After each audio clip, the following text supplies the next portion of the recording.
नमस्कार, खबर प्रधान देख रहे हैं आप और मैं हूं आपके साथ संगीता श्रीवास्तव। देखिए, जैसे ही 5 राज्यों के चुनाव का रिजल्ट आएगा उसके बाद सुई सीधा उत्तर प्रदेश की तरफ घूम जाएगी और बदायूं के बिसौली की आज बात करेंगे कि आखिर 2027 के चुनाव में बिसौली में किसका पलड़ा भारी रहेगा और बीजेपी किसे टिकट देगी। इस वीडियो में आपको पूरी पड़ताल दिखाएंगे। दरअसल बदायूं के बिसौली में विधानसभा क्षेत्र का पावर प्ले अब सिर्फ एक सीट की कहानी नहीं रह गया, बल्कि सियासी शतरंज की वो बाजी बन चुका है जिसमें हर चाल का सीधा असर 2027 के चुनावी समीकरण पर पड़ने वाला है। बदायूं के बिसौली विधानसभा क्षेत्र में एक वोट ने पूरी सियासत की दिशा बदल दी। राज्यसभा चुनाव में क्रॉस वोटिंग के बाद सपा विधायक आशुतोष मौर्य भले ही औपचारिक रूप से अपनी पार्टी में बने हों, लेकिन जमीनी हकीकत अब एक नई कहानी बयां कर रही है। इस कहानी का सबसे अहम किरदार है खुद उनका परिवार, जो कि लंबे समय से एक मजबूत और प्रभावशाली राजनीतिक घराने के तौर पर जाना जाता है।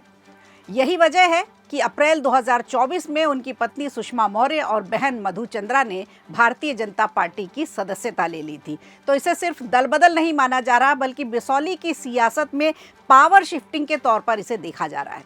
वर्षों से राजनीति में सक्रिय परिवार अब नए राजनीतिक समीकरण की तरफ बढ़ रहा है। सुषमा मौर्य की बात करें, जो जिले के बिलसी नगर पालिका परिषद की पूर्व चेयरमैन रह चुकी हैं। तेजी से जनता के बीच में उन्होंने अपनी मौजूदगी दर्ज कराई और अपनी पकड़ मजबूत बनाई। जमीनी स्तर पर लोगों से मिली पारिवारिक राजनीतिक विरासत और खुद का अनुभव उन्हें भाजपा के लिए एक सशक्त दावेदार तो बनाता ही है। अब अंदर खाने की बात करें तो चर्चा ये भी तेज है कि उन्हें किसी बोर्ड या निगम में पद देकर लाल बत्ती दी जा सकती है, जिसे 2027 के टिकट का ट्रेलर माना जा रहा है। लेकिन तस्वीर इतनी सीधी नहीं है जितनी दिखाई पड़ रही है। भाजपा के पूर्व विधायक कुशाग्र सागर भी इसी दौड़ में शामिल हैं और पूरी ताकत के साथ अपनी मौजूदगी दर्ज करा रहे हैं।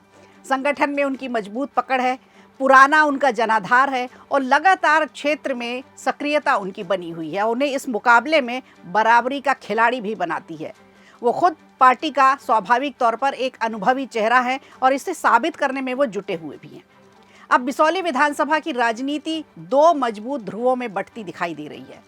एक और पुराना सियासी घराना जो अब नई रणनीति के साथ बीजेपी में अपनी जगह मजबूत कर रहा है, तो दूसरी तरफ पार्टी का एक स्थापित चेहरा जो अपनी पकड़ के दम पर टिकट की दावेदारी ठोक रहा है। फिलहाल पार्टी का अंतिम फैसला पर्दे के पीछे है। परत दर परत जैसे जैसे तस्वीर साफ होगी और क्लियर होगा कि किसको टिकट मिल सकती है, किसकी दावेदारी ज़्यादा मजबूत है, लेकिन संकेत की सियासत तेज हो चुकी है। बिसौली की जनता के बीच अब एक सवाल सबसे बड़ा चर्चा का केंद्र बना हुआ है कि क्या पहले सुषमा मौर्य के सिर लाल बत्ती सजेगी या भाजपा सीधे 2027 के लिए अपना उम्मीदवार तय करेगी। बदली हुई इस बिसात में हर चाल देखिए अहम होती है, क्योंकि यहाँ सिर्फ टिकट नहीं बल्कि पूरे क्षेत्र की सियासी दिशा दांव पर लगी हुई है। वहीं क्रॉस वोटिंग के बाद सबसे बड़ा सवाल सियासी गलियारों में यही गूंज रहा है कि क्या आशुतोष मौर्य यानी जो राजू हैं, उनके परिवार के भाजपा में शामिल होने के बदले पार्टी कोई ठोस सियासी इनाम देगी या फिर भाजपा 2027 के चुनाव में पूर्व विधायक कुशाग्र सागर पर ही भरोसा जताएगी। तो कहानी में यही खत्म नहीं होती है, अभी इसमें और भी कई पहलू सामने आ रहे हैं। एक तीसरा समीकरण भी है जो चर्चा में है इस समय।